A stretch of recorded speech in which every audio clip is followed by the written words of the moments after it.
Can you ever remember whether these budget meetings are coming around faster or faster every year, or whether they just take so long by the time we finish one, we're on to the next one already? But you can't drive around London without noticing the decline in the state of our roads. And potholes are dangerous. I've spoke to cyclists who have been thrown from their bikes after hitting one, received injuries like broken bones. They cause damage to people's cars, immediately hitting the pockets of Londoners and London businesses, but then having a secondary impact when they cause insurance premiums to rise as well. So how did we get here? Well, Sadiq Khan has cut the money that he gives to councils to repair the principal road network. He's cut it every single year of his mayoralty. He hasn't trimmed it, he's decimated it. It was £21 million when he became mayor. It's now just over £1 million. That's £20 million of road maintenance costs that he has shirked off onto local councils. And councils cannot pick up the entirety of that bill. 70% of most councils' budgets go on statutory services. So it's little wonder that our roads are now left crumbling because Sadiq Khan won't pay his bills. It's not all grim. Conservative-run councils like Harrow are this year investing £16 million in repairing their roads, fixing the crumbling roads left by the previous Labour administration, who spent only £2 million in their final year in office. In my own constituency, Bromley has more miles of road than any other London borough, enough to get to Switzerland and back. Yet, for most years of Sadiq Khan's 10-year mayoralty, they have not received a single penny towards the upkeep of the principal road network. Despite this year Bromley Council will be doubling its road maintenance budget, but it should not be the job of Bromley taxpayers and Bromley Council to constantly pick up Sadiq Khan's bill. He should be paying for the upkeep of the principal road network. It is the road used by buses. It is our key infrastructure. That's why TfL have always historically picked up the bill, until Sadiq Khan chose he hasn't. When I questioned him on this, he tried to claim it was the pandemic that did it. But he has cut it every single year of his mayoralty. He's cutting it this year, he cut it last year, the year before. It's constantly going down because he refuses to pay his bill. And that is why we need to move this motion. It's why it's in our budget amendment as well, that we have identified £15 million for our pothole repair money, to put some of that money back, to support our councils in keeping our roads maintained, so that we get fewer people injured, fewer damage, and support businesses to grow. The party over there said when they, in the last general election, kept telling us that they were going to fund all their fantasy politics through growth, then killed the growth. One of the things that also kills growth is when businesses can't get down the road without their vehicles being damaged. Yep. So this is also economic support as well as the health and well-being of Londoners. And that is why I'm moving this motion. That's why it's in our budget amendment as well. And I hope that we will come together in Assembly and fix the state of London's crumbling roads. Thank you. Assembly Member Best to second, please. Second, formally second, reserve my right to speak.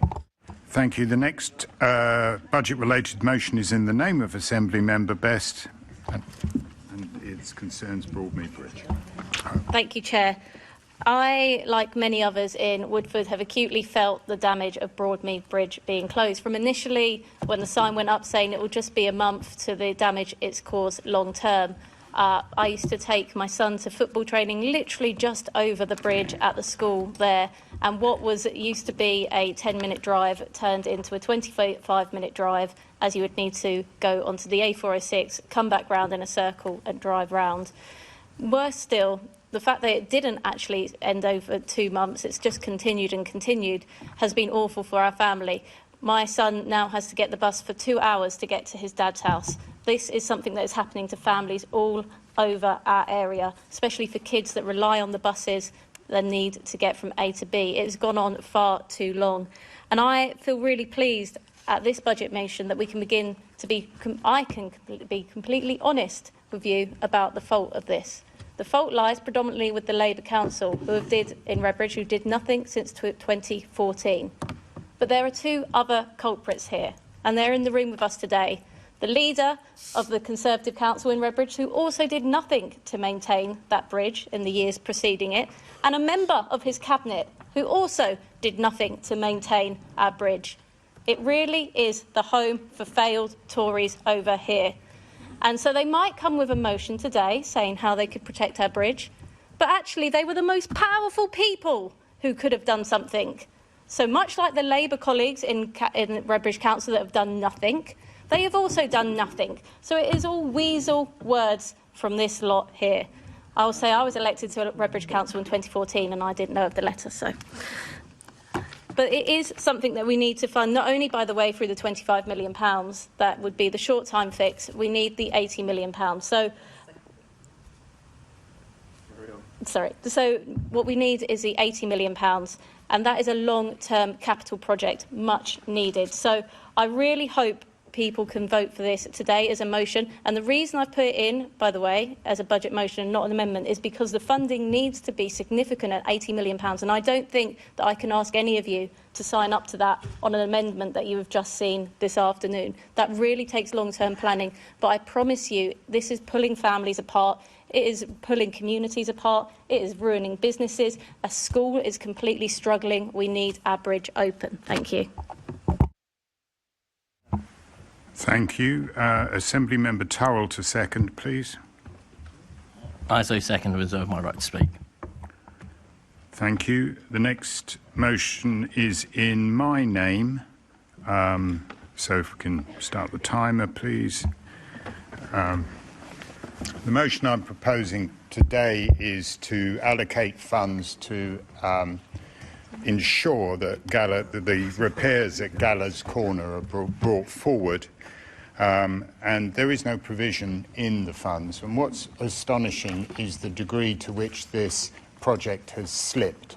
Originally, it was supposed to have opened in September. Now they're saying April.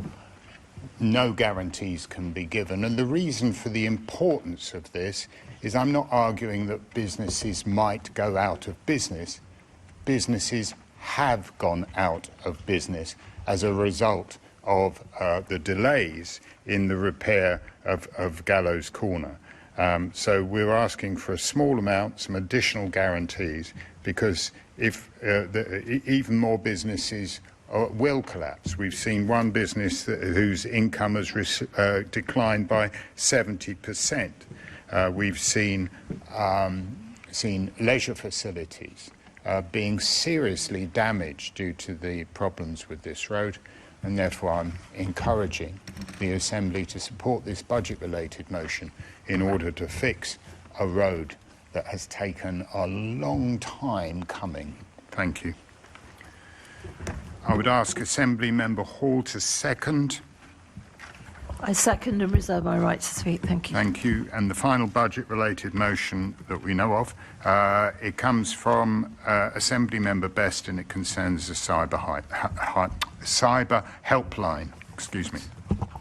Thank you. This is something that I raised previously with the Assembly, and we're talking about a really small amount of money that the Assembly or MOPAC would have to put forward in order to save what is a really vital service. We all know that cyber help is all too limited. The police don't have the resources to offer people to rebuild their lives when they have accounts taken a hold of, when they're victims of revenge porn or stalking, and victims are often left destitute with no knowledge of where to go next. The cyber helpline offers actually what is a really financially viable solution to London, something that gives real value. There's been thousands of cases escalated through the cyber helpline. Unfortunately, the Labour government removed some of the money that helped us fund that pilot and that project for 2 years here in London. But what we're asking for is less than 1% of the budget, less than £200,000 in order to fund this service comprehensively in London. And as I say, it not only will we help vulnerable adults, disabled people rebuild their lives when they're attacked, their identity is stolen or they're attacked with fraud, it will also help fight violence against women and girls and those people that are stalked, harassed, victims of revenge porn and need to know where to go next. I've never seen a more brilliant service that offers bang for its buck, and it's a shame that it's been taken away. Well, last year, after we talked about this, the service did manage to continue because the noise we made in the Assembly meant that some donors came forward. But that's not a long-term solution. We need something from the GLA. And as I say, for this vital service that really isn't replicated anywhere else across our services, it's less than 1% of the MOPAC's budget.